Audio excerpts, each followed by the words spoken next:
Malipayon ang mga residente sa mga islas Bohol, kaya natauran na sila sa mas malungtaron nga supply sa kurente.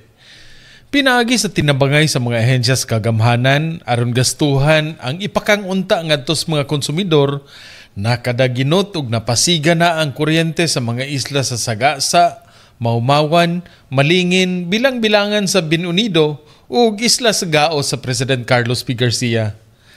Ang National Electrification Administration may naghatag sa mga kable ug postes kuryente.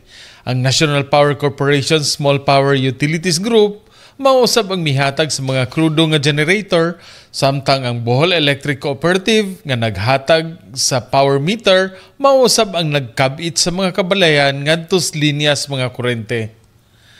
Proyekto nga maghatag sa mas malungtaron nga solusyon sa kawadon sa mga isla nga dili maabot sa mga power grids ang tinabangay giabagan usab sa kagamhanan sa Bohol. Ang mga ginagmay nga galastuhan sa mga walay ikagasto alang sa house wiring ang naabagan ug nasolusyonan ang mga permits sa mga lungsod nga wala na sila maningil. Kaniadto nagsalig lamang sa limitadong oras ug mahal nga bayad sa serbisyo sa private generators o tinagsa nga solar panels ang mga taga-isla. Karon masayon na ang pagtuon ug paghimog mga assignments sa mga kabataan sa kagabhion. Alang sa mga taga-islas Bohol, kung wala pa unta ang bagyong Odette, dugay raw ta silang napasiga. Apan sa gihapon, karon milaon sila nga ang mga suga mao'y magpahayag sa ilang pagtadlas sa mahayag nga kaugmaon.